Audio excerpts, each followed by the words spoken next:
You'll be tempted at first to play it safe. Think about all the reasons why you can't do it. You have a gift. You have something to offer. Don't use your God-given talents for the wrong purposes. As you continue to grow and develop, you will soon discover that last year's systems won't likely meet this year's needs. You see, one of the keys to success is flexibility. We must always be on the search for more effective methods to facilitate and accommodate new ideas. It's not too late to start right where you are. And some of you today, you just need some freshness in your life.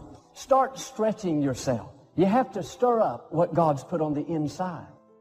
If you don't have a dream, you're not really living, you're just existing. Whatever you're up against, whatever you're going through, this is only a test. All of us this morning are either coming out of a test, headed towards a test, or we're being tested right now. But the good news is it's only a test. The progress is in the process. And if you don't do it, he can't bless it. You got to throw everything. The misnomer is you have grossly underestimated what it takes to succeed. Want to be a doctor? Work that thing. Time is short. What is your life? It's even a vapor that appeareth for a little time and then vanisheth away. The saddest thing I have ever seen is a wasted opportunity. I've seen people misunderstand the opportunity, pollute it with arrogance or self-aggrandizement, and lose the opportunity. You may not understand why it's taken so long, why it hasn't turned out the way you thought, why you're in a lonely season. But everything you've been through was to strengthen you, to develop you, to prepare you. God wouldn't have allowed it if it wasn't part of the process. Without it, you couldn't give birth to what's in you.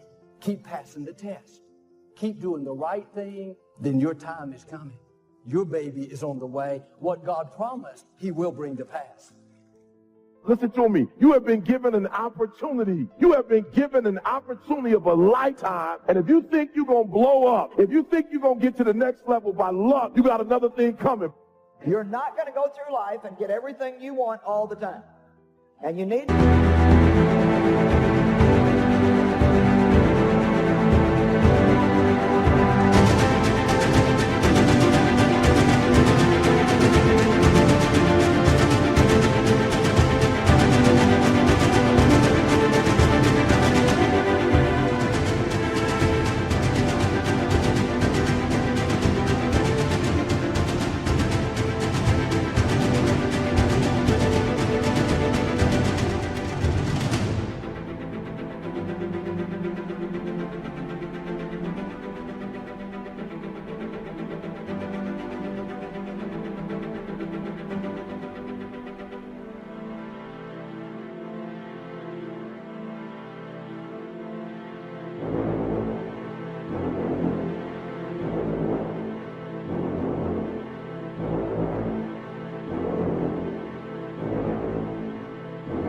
learn to be happy anyway.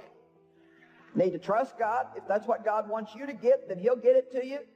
And if it's not coming to you right now, then just be a happy camper anyway. Opportunity comes in chaos. A chance to stand up. A chance to get it right. A chance to make a U-turn. It may not be for everybody. It is how you perceive the chaos, whether you determine it to be opposition or opportunity. The process, the little steps that make a mile. It is not the destination. It is the things you learn along the way. It is the people who beguiled you and tricked you that make you wiser. Wisdom is made out of the stupid things you did before you got it. Don't miss it. That process is invaluable to you getting there. Does that mean that you have to be my age before you get there? Absolutely not. But it does mean that you don't go from thinking a thought to producing an idea without pain. The gestation period is critical. Gestation creates formation. By not being prepared, you make the choice of getting caught in some of life's unpleasant circumstances, failures, personal losses. By not being prepared, it's your choice. Now here's the other side of it. By being prepared, you increase your chances of success. Some people tend to blame others for their mistakes. Concentrate on the work at hand and demand of yourself the discipline to stay focused. If you have a long list of things to get done within a day, do the toughest ones while your concentration is at its peak. Learn your body's rhythms and do the jobs that need the most concentration when you're able to do them best. Use your discipline to keep your mind in line. When you recognize the need to concentrate more, when you recognize this need, it will come easier and easier. Focused concentration can become a habit. Make your mind pay attention. Discipline yourself to be where you are. Work at work and play at play. Don't mix the two.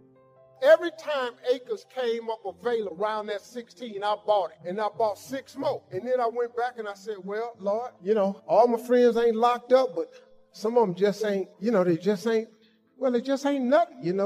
They don't want nothing. They ain't trying. Could I had A6? So he gave me the A6. And so then I was doing a show one time on HBO, a friend of mine. He's an atheist. He don't believe in God. He got a late night show. And he asked me to do the show, and I thought I was going to be on there telling jokes. But come to find out, he was doing a show on atheism. And I turned him down. I said, I don't want to talk. He said, man, why don't you come and talk? You're a man of faith. I said, well, I don't like arguing with people who don't believe in God. You don't believe in God, I think you a fool. And I'm pretty sure since I believe in God, you think I'm a fool. And I don't think 2 fools ought to be standing around talking. Let's just end that. He said, man, come on and do the show. So we did the show. I hated it. But after the show, I counted all them atheists. And it was 6 of them. So I asked God, could I had A6? I know good and well, they ain't going to ask him for nothing. Cool. So he gave me the 6. Next thing you know, I had 270 acres of land. Now, let me tell you something. I'm so busy now, I don't even get to go. And I thought I was saving my kids' rest of life. God had no, that's the ranch that I have my mentor camp. I bring 1,000 black boys out there with 1,000 single mothers. And that was the purpose of that ranch. I never go there to fish at all. But see, that's what I wanted. I thought that's what it was for. But God got another plan. His way is way bigger than yours. You can't even see his way. But you got to start the hustle. I'm very fascinated by the conversation of work ethic, hustle, overworking. I'm fascinated by people's ability to not take on accountability. I never feel like my points of view and my thoughts and my hot takes and my passions and my story are right. I've never believed that in my life. I don't think they're right. I think I enjoy sharing them because I enjoy sharing them. I'm a communicator. There's some selfish needs of communicating, I'm sure, but I share them. But everybody shares them. This thought that, I think one of the biggest things we need to get more thoughtful about is this question, which is, the answer to the question is, by conversating with yourself and trying to develop self-awareness and not look for outside validation. When people email me and say, Gary Vee, I've been hustling 15 hours a day. I'm like, you getting enough rest? You good? Are you pumped? With intention, my intention is to be happy. And so I'm not gonna apologize for enjoying my work. I don't need validation from my work. My work is not my family or my thing. I watch these conversations.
conversations. I'm fascinated by them. I respect other people's points of view. I just want to make sure that they don't think they're right either. A lot of people that push against hard work, hustle, are people who've already hustled and didn't find fulfillment from it, but maybe somebody else did. In the same way that I haven't had to clarify my points of view. There are plenty of interviews in 2010 where my point of view on Crush It was make $86,000 a year and talk about strawberries. I've been talking about happiness the whole time.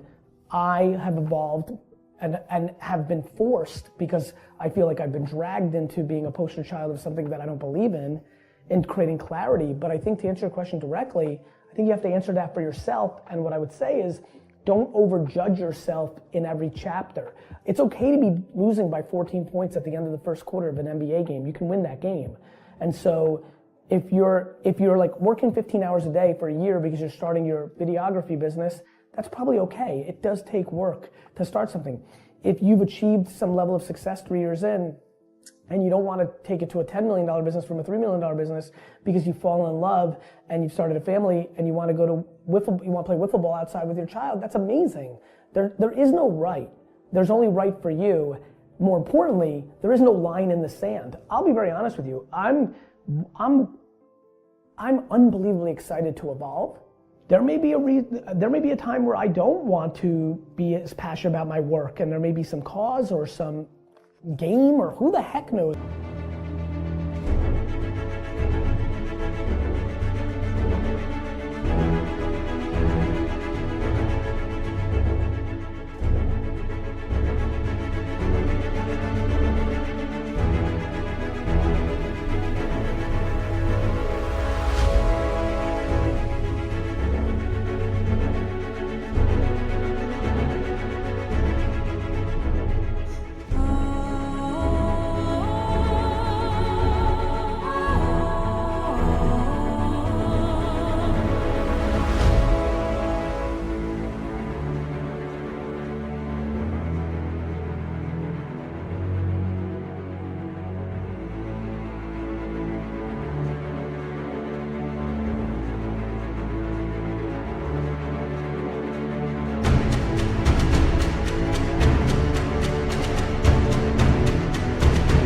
What I'll get excited about.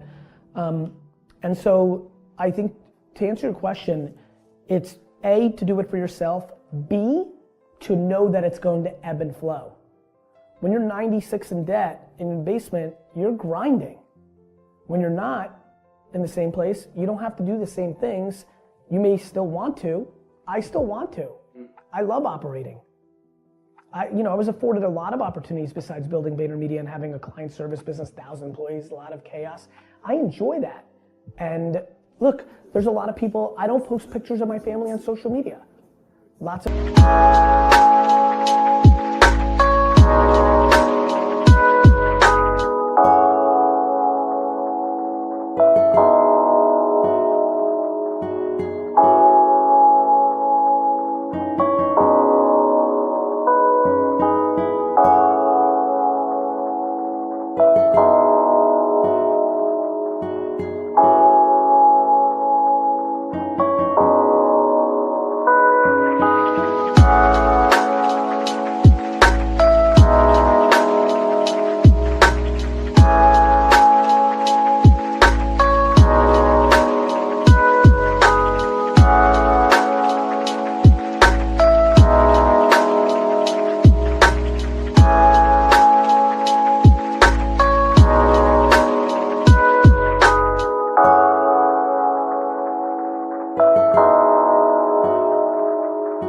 People do. I could judge that. I choose not to. I think there's a lot of judgment in the air on this issue right now. And so, yeah, I'm trying to do a better job over the last year of clarifying it, because I don't want to be dragged down in the momentum of something I don't believe in, which is, why in the world would I believe in, why would any human being want somebody to burn out and not be happy? But guess what? I would be burnt out and unhappy if I worked 9 to 5. I know unbelievable amounts of unhappiness from people that work 40 hours a week.